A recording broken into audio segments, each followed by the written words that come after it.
Mirë, sot u kooptua në Kuvendin Qendror Hisen Shabani dhe Alianca për Shqiptarët prej sot është me 2 kryetar komunash në nivel republikan. Gjithashtu nën kryetar i Aliancës për Shqiptarët u zgjot Idris Orana, pasi që bujare Abazi u tërhoq prej atij pozicionit. Dhe jemi në diskutime shumë pozitive, mendime shumë frytshme dhe të dobishme për ne si parti. Atë që mund të them që është e përbashkët, sepse diskutimet do të vazhdojnë edhe tash kemi pauzë për drek, do të vazhdojnë edhe më të qenë, po një konstatim i përbashkët që mund ta përcjellim si porosi është që Kuvendi Qendror praktikisht e angazhon Këshillin Drejtues, kryesinë e ngushtë të partisë, që të tenton edhe më tutje që më vlenin të gjenë gjuhë përbashkët për dalë në zgjedhje së bashku, që është shumë e rëndësishme për ne, por nuk i hedhim edhe opsione tjera rezerve, që në qoftë se nuk mund gjejmë gjuhë përbashkët, dhe pika e dytë, që është shumë e rëndësishme dhe e pranuam si porosi prej shumicës së kuvendarëve, se duhet zbresim tek votuesi, tek qytetari. Me njerë prej javës së ardhshme do të organizojmë takim me degët, me aktivin ton politik, për ta marrë edhe porosin prej tyre. Çfarë mendon votuesi?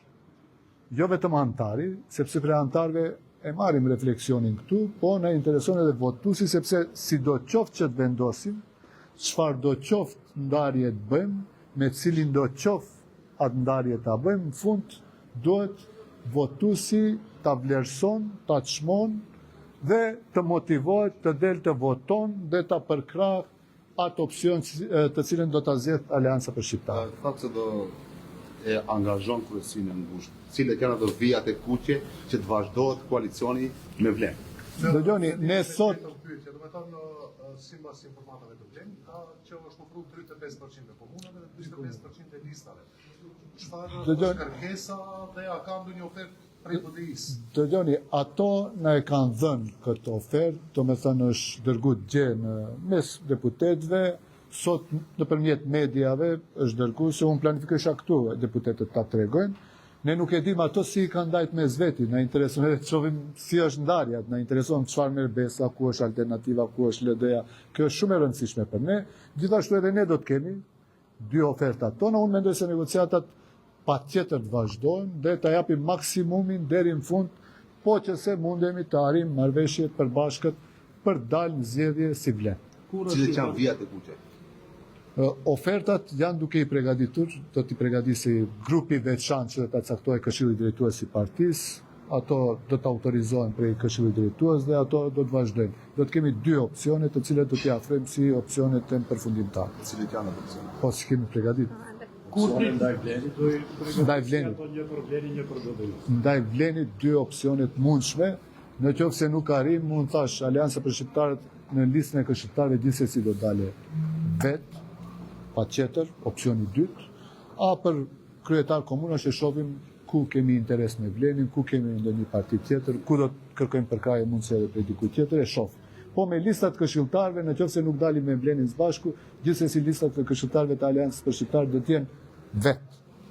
Kryetar deri kur pritet që të ketë një vendim përfundimtar? Pritet që të stërziatet për shkak se kemi edhe disa muaj që duhet realisht të kemi emra për kryetar komunash, ndërsa ne normalisht duam që sa më shpejt të zgjidhet ky nga, që ne duam të jemi në presion, se është presioni i jashtëzakonshëm prej të gjitha anëve, por duam të gjejmë zgjidhje e cila do të ishte motivuese edhe për antarin, edhe për votuesin ton, që në fund nuk duam që të bëjmë një përzgjedhje pasnjë të sabotoje votuesi jot. Qëllimi është të ketë një marrëveshje që do jetë shumë motivuese, që sa më shumë votues dalin dhe në cilin do qoftë variant të shkojmë, të dalin fitues. Alianca për Shqiptarët nga ka shku, atje janë arrit rezultate.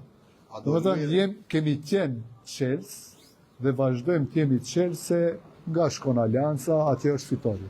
A do luajë role vendimi e shoseve për pjesëmarrjen në qeveri? Çikni, kjo është e parëndësishme. Ne jemi pjesë e qeverisë, vazhdojmë të japim kontributin ton, në qoftë se dikush mendon se s'duhemi atje, nuk e kemi probleme as pak. Unë mendoj se me kryeministrin Miskovski kemi raporte korrekte, besoj se do të vazhdojmë.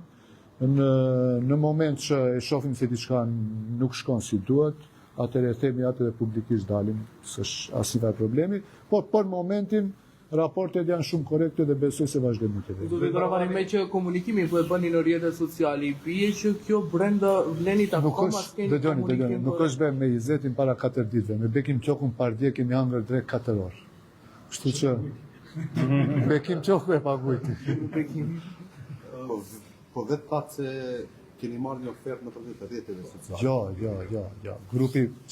Grupi deputetëve kanë bisedu, kanë negociu, në grup është dërgu një ofertë që është dhënë edhe sot që është, po, e kanë pas ofertën deputetët, po është përndajt para se të bëhet kuvendi në për media. Pas ofertë, sepse të konfliktet e Jo, s'ka pas nga BDI-a ofertë, s'ka pas realisht as negociata nga BDI-a. Në moment në qoftë se vendosim për ashtu, do jetë kjo shumë transparent. Po kanalet e komunikimit me BDI-n vazhdojnë? Jo, njerëz që komunikojnë mes nesh dhe BDI-s ka pas vazhdimisht edhe ka. Unë besoj se mos bëhet asnjë parti se s'komunikon në ndonjë parti. Kështu që ne do të vazhdojmë komunikojmë me gjitha partitë e shqiptare e Maqedonisë. Tash përveç Levicës nuk kemi ndërmend që tulemi edhe të komunikojmë. Në Karavani duke ditur qëllimin e themelimit të Blenit, edhe deklaratat tuaja në fillim por edhe komoros, më vonë. A ndjeni se trahtoni atë qëllim për cilin u themeluar nëse do të ndarja? Në qoftë se analizoni mirë, kur fillon ky debat. Në momentin që Ministria e Shëndetësisë relativisht mirë me ekipin e menaxhon komplet situatën e tragjedisë së Koçanit, kur vlerësohemi prej shumicës së njerëzve, edhe ndërkombëtarëve, edhe kombëtar këtu, edhe jashtë kufive të Maqedonisë, atëherë nis debati kush e trahton Blenin. Nuk do të thotë askush as që e ka trahtu, as po e trahton, po në qoftë se ne shifemi si shumicë ose veçohemi prej Blenit, dhe bëhet fushat negative përveç disa portale dhe mediume në Maqedoni, askush deri sot nuk ka thënë se Ministria e Shëndetësisë ka menaxhu keq me rastin e Koçanit. Përveç Maqedoni, disa që janë tafërt me disa politikanë, unë e pranova këtë porosi, se duan të dërgojnë porosi, kinse unë kam thënë, Luigi 14, unë jam Bleni, që asë që e kemi bisedu këtë. Kur të dërgojnë kështu mesazhe dhe porosi, kjo është shtetësuese.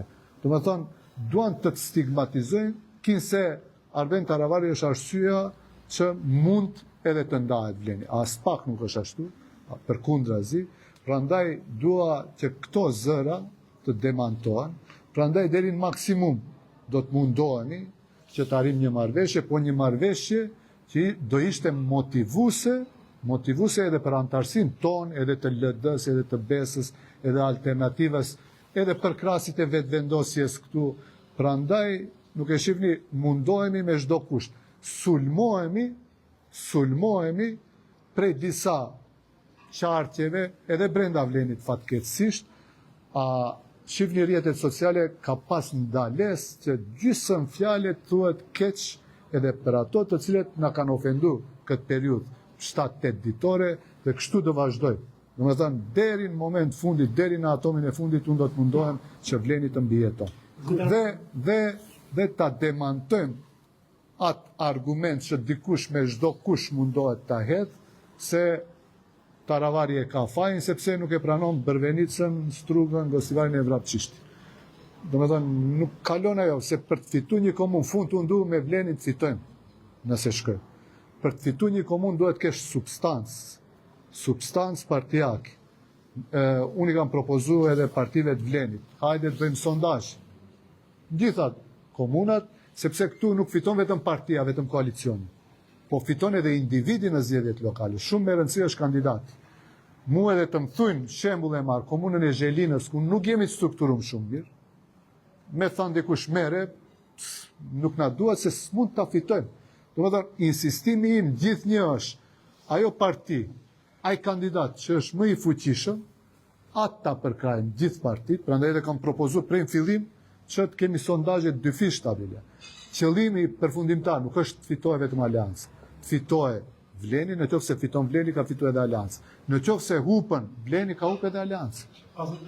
Se potencuar praktikat nga sulme nga portalet që janë të afërt me disa individ. Folni për portalet që për shembull janë të individ të afërt me individ, nga Vlenit ose jashtë Vlenit. Unë thash edhe ato që në qoftë se më keni dëgjuar mirë, kush ka shkruajt shkrime të tilla të porositura, ju garantoj, a është brenda Vlenit, a s'është brenda Vlenit, është e parëndësishme. Shifni, ka mediume që 4 muaj janë të sinkronizuar duke sulmuar Ministrinë e Shëndetësisë. Ka lajm ku nuk del Ministria e Shëndetësisë. Kështu që pavarësisht kësaj, unë asnjëherë s'dua të jem ose të shpreh kështu të mendim negativ ndaj një mediumi. Çdo herë i vlerësoj shumë kritikat, bile mendoj se ato janë shumë të mira për çdo individ, për çdo parti, për çdo organizim politik. Përsëri do të vazhdoj t'i vlerësoj, por mendoj se momentumet kur e arriti Ministria e Shëndetësisë vlerësimin më pozitiv nga gjitha anët, nisën sulmet ndaj Arben Taravari. Kryetar, me që asnjë përfaqësues i Aleancës për shqiptarët nuk ishte sot në Tetov në promovimin e rrugës Sebila Kasamit, ishte kjo një mesazh që Jo, e kemi kuvendin. Ne nuk e dishim. a kishte Jo, ftesë nuk e di, mund që ka pas që deputeti atot. Unë për vete, ne e kemi caktu këtë kuvend prej dikundi fundi janarit. E se dishim se bashkë sot dhe jetë promovimi në Tetov, ta dishim, deputetja paska, pa tjetër që